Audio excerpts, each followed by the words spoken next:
Year ఏంటి, ఈ ఏడాది ఎంతవరకు వచ్చింది? సినిమా ఇండస్ట్రీలో ఎప్పుడూ ఈ కంపారిజన్ ఉంటేనే ఉంటుంది. మిగిలిన విషయాలు ఎలా ఉన్నా సరే హీరోయిన్ల వరకు వచ్చేసరికి కాస్త స్పీడ్ అవుతుంది. కొన్నిసార్లు పక్కవారితో కనిపించే పోటీ మరికొన్నిసార్లు వాళ్లల్లో వాళ్లకే కనిపిస్తూ ఉంటుంది. ఈ ఏడాది అలా రేస్ లో సక్సెస్ అయిన బ్యూటీస్ ఎవరో చూసేద్దాం పదండి. పుష్ప ది రూల్ సినిమాలో మిగిలిన టీం అందరికి ఎంత పేరొచ్చిందో హీరోయిన్ గా రష్మికకు అంతకు పదింతల పేరొచ్చేసింది. ఆ రేంజ్ లో పర్ఫామ్ చేసి అందరినీ ఫిదా చేశారు మన national crush. Last year Pushpa 2 success ను ఈ ఏడాది చావా కంటిన్యూ చేస్తోంది. ఇప్పుడే ఏమైంది, ముందు ముందు చూద్దురుగాని అంటూ రాబోయే సినిమాల గురించి ఊరిస్తున్నారు రష్మిక మందన్న.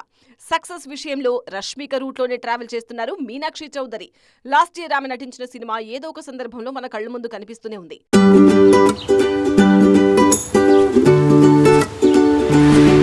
ఐవీఎఫ్ ట్రీట్మెంట్ లో మా డాక్టర్ల నైపుణ్యం మీ జీవితంలో మార్పుని తెస్తుంది. 80 వేళ్లకు పైగా దంపతులు నమ్మిన ఎక్స్పర్ట్ డాక్టర్లు. Nova IVF fertility. Hit talk చెవిన పడుతూనే ఉంది. ఈ ఏడాది సంక్రాంతికి వస్తున్న మూవీతో సక్సెస్ స్ట్రీక్ ని జాగ్రత్త చేసుకున్నారు ఈ లేడీ. మీను అంటూ ఇప్పటికే ఆమె రోల్ ని గుర్తు చేసుకుంటున్నారు ఫ్యాన్స్. తెలుగులోనే కాదు అదర్ లాంగ్వేజెస్ లో కూడా తన మార్కు చూపించడానికి ట్రై చేస్తున్నారు మీనాక్షి చౌదరి. ఆ మధ్య కాస్త గ్యాప్ తీసుకున్న lady power star Sai Pallavi ఇప్పుడు ఫుల్ ఫామ్ లో ఉన్నారు. అమరన్ మూవీ మీద ప్రీ రిలీజ్ టైంలో పెద్దగా బజ్ లేదు, కానీ సినిమా రిలీజ్ అయ్యాక మొత్తం క్రెడిట్ అంతా మూటగట్టుకుని పట్టుకెళ్లిపోయారు సాయి పల్లవి. లాస్ట్ ఇయర్ అమరన్ తో ఫిదా చేసిన బుజ్జి తల్లి ఈ ఏడాది తండేల్తో మెప్పించేశారు. పల్లవీస్ బ్యాక్ అనిపించారు. ఉన్న పలాన ఆమె రెమ్యునరేషన్ చుక్కల్ని తాకుతోందనే మాటలు కూడా స్ప్రెడ్ అవుతున్నాయి. సక్సెస్ ఉన్నప్పుడే క్యాష్ చేసుకోవాలనే ఆలోచన పల్లవికి కూడా వచ్చేసిందండోయ్ అంటున్నారు క్రిటిక్స్. అంతే మరి, సక్సెసా మజాకా? రాజు తలుచుకుంటే దెబ్బలకి కొదవా, ఫ్యాన్స్ తలుచుకుంటే ట్రెండింగ్ కి కొదవా అన్నట్టుంది పరిస్థితి. నిన్నటి నుంచి ఏకదం ట్రెండ్ అవుతూనే ఉన్నారు జాన్వీ కపూర్. ఇంతగా ట్రెండ్ అవడానికి బర్త్డే సెలబ్రేషన్స్ మాత్రమే రీజనా అంటే అదేంటి గురు అలా అంటున్నారు? నెక్స్ట్ టాలీవుడ్ ని ఏలేది ఆ అమ్మాయి అని అంటున్నారు ఫ్యాన్స్. చుట్టమల్లే చుట్టేసింది మన జాన్వీ కపూర్. మొన్నటిదాకా బాలీవుడ్ కే పరిమితమైన ఏనాడు ఆమెను పొరుగమ్మాయిలా చూడలేదు మనవాళ్లు. తెలుగు సినిమాలు చేసేయమ్మా అని బుజ్జగిస్తూనే ఉన్నారు. ఆ మాటలు విన్న శ్రీదేవి తనయ దేవరతో ఎంట్రీ ఇస్తే సినిమా బ్లాక్ బస్టర్ టాక్ తెచ్చుకుంది.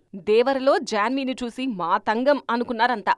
దేవర సెకండ్ పార్ట్ కోసం ఆల్రెడీ 2026లో కాల్ షీట్ కేటాయించారు ఈ బ్యూటీ. ఇప్పుడు మాత్రం రామ్ చరణ్ సినిమా షూటింగ్ తో యమా బిజీగా ఉన్నారు.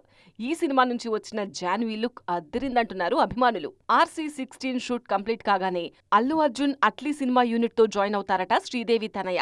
ఐకాన్ స్టార్ పక్కన అద్భుతమైన రోల్ కుదిరిందంటూ హ్యాపీగా ఉన్నారట జాన్వీ. డాన్సుల్లో బన్నీని ఈక్వల్ చేయడానికి ఇప్పటినుంచే కాసింత స్పెషల్ గా శ్రద్ధ పెడుతున్నారట. తెలుగులో 1కి 3 సినిమాలు చేతిలో ఉన్నాయి జాన్వీకి.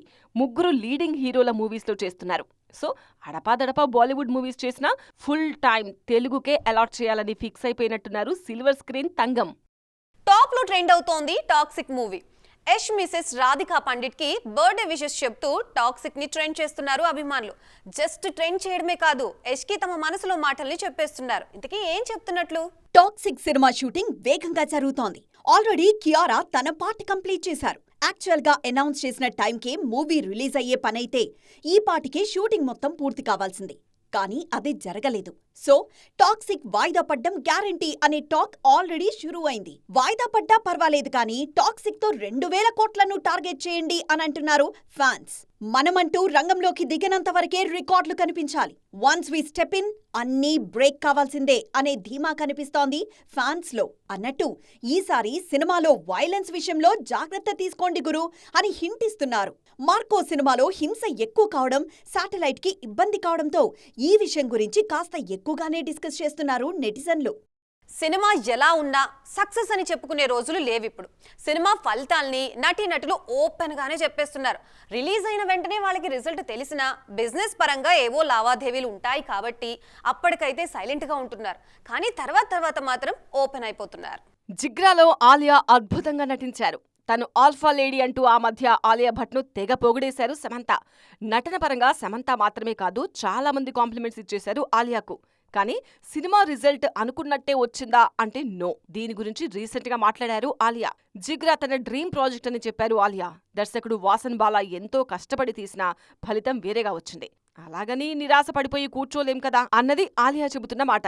అంతేకాదు తనకు నటనంటే ఇష్టమని, సినిమా అంటే ప్రాణమని, అందుకే జయాపజయాలకు అతీతంగా సినిమాలు నిర్మిస్తున్నానని అంటున్నారు ఆల్ఫా లేడీ. ప్రస్తుతం ఆల్ఫాలో నటిస్తున్నారు ఆలియా. జయాపజయాలు ఆమెను ఏమాత్రం ప్రభావితం చేయవట. హిట్ వచ్చిందని ఖుషి అవడం, ఫ్లాప్ వచ్చిందని కుంగిపోవడం తనకు తెలీదంటారు ఈ లేడీ. ఓటమి ఎదురైనప్పుడు బాధ ఖచ్చితంగా ఉంటుందని, అయితే దాని నుంచి చాలా త్వరగా బయటపడతానని, ఎవరైనా సరే దీన్ని ప్రాక్టీస్ చేయాలని సలహా ఇస్తున్నారు మిసెస్ రణ్బీర్ కపూర్. గతంతో పోలిస్తే ఇప్పుడు కాస్త స్పీడ్ తగ్గించారు ఆలియా. వేగంగా వెళ్లి ఫ్లాప్లు తెచ్చుకోవడం కన్నా ఆచితూచి అడుగులు వేసి మంచి సినిమాలు చేయాలని ఇలా ప్లాన్ చేసుకున్నారా అనే టాక్ బాలీవుడ్ లో బాగానే వినిపిస్తోంది. ఏదైనా హాలీవుడ్ రేంజ్ లో ఇంప్లిమెంట్ చేస్తారు మేడం అంటూ పొంగిపోతున్నారు ఫ్యాన్స్. ఇవాళ రేపు ఓ ఇండస్ట్రీ నుంచి వెళ్ళి ఇంకో ఇండస్ట్రీలో నిలదొక్కుకోవడం చాలా పెద్ద విషయం. అలాంటిది ఆ ఫీట్ ని ఎప్పుడో సాధించిన తమిళ హీరోలు కొందరున్నారు. వాళ్ళు ఎందుకో ఇప్పుడు మన దగ్గర పెద్దగా హల్చల్ చేయడం లేదు. వాళ్ళంతా మన మార్కెట్ ని నిర్లక్ష్యం చేస్తున్నారా, లేదా సరైన హిట్ లేక మనకి అలా అనిపిస్తుందా? కమాన్, వాళ్ళ మీద ఓ లుక్కేద్దాం. చియాన్ విక్రమ్ కు తెలుగు ఆడియన్స్ లో ఓ క్రేజ్ ఉంది. ఎప్పుడో ఏదో ఒకటి కొత్తగా ట్రై చేస్తూ ఉంటారని గుడ్ విల్ తెచ్చుకున్నారు. అయినా గత కొన్నాళ్లుగా ఆయన తెలుగు ఆడియన్స్ కోరుకునే హిట్ ఇవ్వలేకపోతున్నారు. పొన్నియిన్ సెల్వన్ ఆయన ఖాతాలో హిట్టే అయినప్పటికీ అది తెలుగు ప్రేక్షకులు ఓన్ చేసుకున్నది కాదు. సో ఇప్పుడు అర్జెంటుగా ఒక హిట్ కావాలి విక్రమ్ కు. ఆ విజయాన్ని వీరధీర సూరన్ మూవీ అందిస్తుందా అన్నది $1000 ప్రశ్న. జయం రవిని తెలుగు హీరో అనే అనుకుంటాం. అంతగా తన సినిమాలను టాలీవుడ్ లో ప్రమోట్ చేసేవారు ఈ హీరో. అయితే ఇప్పుడు ఆయన ఎందుకో తన చుట్టూ గిరిగీసుకున్నారు. మిగిలిన హీరోలందరూ పాన్ ఇండియా మార్కెట్ కు ట్రై చేస్తుంటే జయం రవి మాత్రం ఓన్లీ కోలీవుడ్ కే పరిమితమైపోతున్న ఫీలింగ్ ఎక్కువగా కనిపిస్తోంది. సూర్యని తమిళ హీరో అంటే మన వాళ్ళు చాలా మంది ఒప్పుకోరు. అంతగా తెలుగు రాష్ట్రాల్లో ఫ్యాన్ బేస్ ఉంది సూర్యకు. కాకపోతే రీసెంట్ కంగువ ఆయన అభిమానులను మరీ నిరాశపరిచింది. స్క్రిప్ట్ సెలక్షన్లో కాస్త యూనివర్సల్ పాయింట్ ఉండేలా చూసుకుంటే ఈ ఇబ్బందులు ఉండవన్నది ఆయనకు అందుతున్న సలహా. ఈ ఏడాది రెట్రోతో మంచి హిట్ పడుతుందన్నది ఫ్యాన్స్ నమ్మకం. సూర్య గురించి మాట్లాడుకోగానే కార్తీ పేరు గుర్తు చేస్తుంది. కార్తీ, అరవింద్ స్వామి కలిసి రీసెంట్ గా సత్యం సుందరం అనే ఫీల్ గుడ్ మూవీ చేశారు. ఫ్యామిలీ ఆడియన్స్ హ్యాపీగా ఫీల్ అయినప్పటికీ కార్తీ కైండ్ పక్కా మాస్ మూవీ కోసం ఈగర్ గానే వెయిట్ చేస్తోంది తమ్ముడు కార్తీ దళం. చూసారుగా, ఇది ఇవాల్టి సైన్మా 2.0 ముచ్చట్లు. మరిన్ని ఇంట్రెస్టింగ్ అండ్ ట్రెండింగ్ అప్డేట్స్ తో మళ్ళీ కలుద్దాం. అప్పటి వరకు చూస్తూనే ఉండండి TV9.